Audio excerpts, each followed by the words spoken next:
Tell you my faith, I'm Hindu. I believe there's one true God. I believe God put each of us here for a purpose.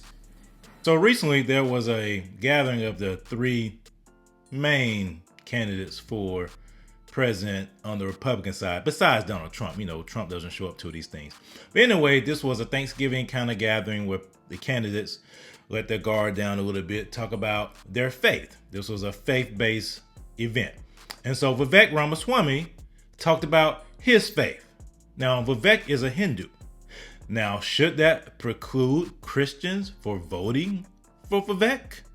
Listen to how Vivek explains how his Hindu faith is in alignment with Christianity or Judaeo-Christian values. Same faith. I'm a Christian, you're a Hindu, and you've centered your campaign on truth. Yes. So a question a lot of the caucus goers have is, what truth? Yes. Where do you find it? Where do you discover it? And then how do you discern it and how do you apply it?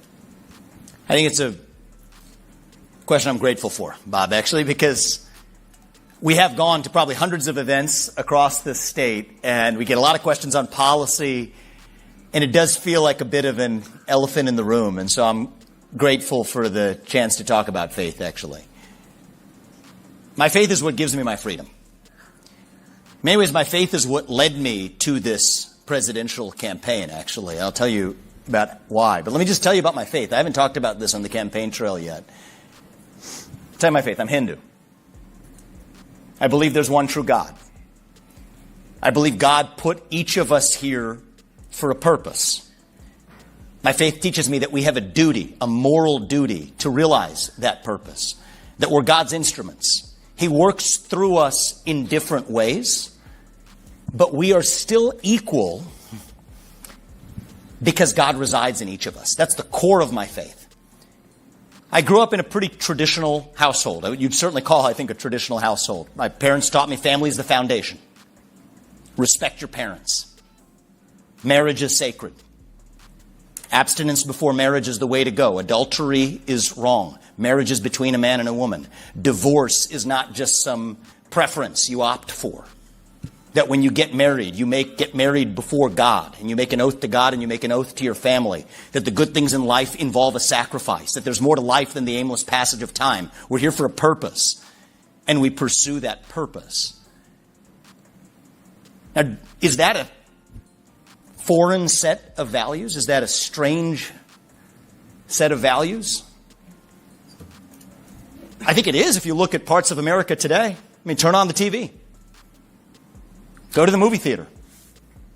Go to your local HR session in your corporate DEI training. We fired that department. Look, thank you. It's a great service you did. Right? I mean, you could go to universities, go to what they're teaching your kids in public schools. That would feel like foreign values, but I don't think they're foreign values to most Americans in this country. I don't think they're foreign values to those of us who are in this room today. And that's what I would say is that, so I learned this. I went to Christian high school, St. X in Cincinnati. What do we learn? We read the Ten Commandments. We read the Bible, scriptures class. God is real. There's one true God. Don't take his name in vain. Honor the Sabbath. Respect your parents. Don't lie. Don't steal.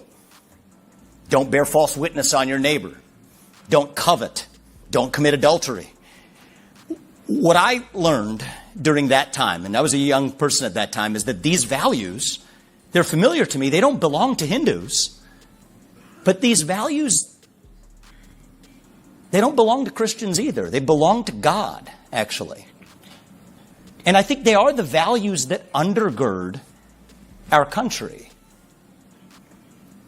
And so can I be a president who promotes Christianity across this country? I can't, for a number of reasons. I'm not Christian. I don't think that's actually what we should want the U.S. president exactly doing either. That's a job for pastors and others who need to carry that out.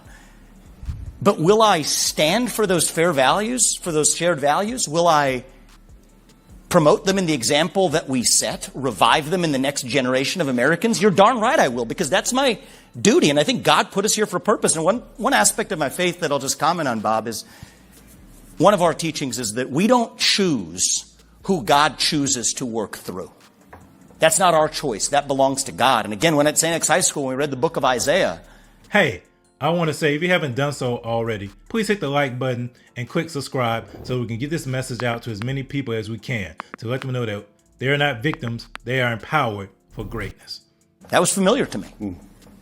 God chose Cyrus. He was a Persian. He was all the way in Persia, a Gentile, that led the Jews back to the promised land. And so we'll find out what God's plan is, and we will do our part in realizing it. But that's what led me to this campaign, called me into this, as our sense of duty and purpose. And so, yes, we are founded on Judeo-Christian values. They're values that I deeply share. Not as a pastor, but as a president. I think it's my responsibility to make faith and family and hard work and patriotism, but faith included, cool again in this country for the next generation. Now, I'm not here to say that we have to vote for a person that shares our same faith. We should vote for a person that is in alignment in terms of our values, in terms of our principles. We're not voting for a pastor. We're not voting for a pope. We're not voting for a priest. We're voting for a president of the United States. And it's important that this president shares our values. But it's also important to know the faith background of that particular individual. So it seems like Vivek has a monotheistic Hindu faith where he believes in one God. He's been to Catholic school in Cincinnati, St. X. I'm familiar with St. X, having lived in Cincinnati before. But will this preclude Christians for voting for Vivek? Will it stop some Christians from voting for him because he's a Hindu? I mean, some Christians didn't vote for John Kennedy because he was Catholic. Some Christians didn't vote for Biden because he's Catholic. But Trump wasn't necessarily a Christian. A lot of evangelicals voted for him. So I don't think this should preclude anybody from voting for a particular candidate because that candidate may not share your same views. A lot of people voted for Obama and thought he was a quote unquote Christian. And we see where he took the country. A lot of people that Bill Clinton claimed to be a Christian. And you see where he took the country. Hillary Clinton claimed to be a Christian. And you see where she's taking the country and wanted to take the country. So it's one thing to not have any faith. I would not vote for anybody that was an atheist. Because to me, that means that person has a warped view. To me, the most important thing is, does that person share a biblical worldview? Or if that person doesn't have a biblical worldview, does their worldview come close to alignment with mine?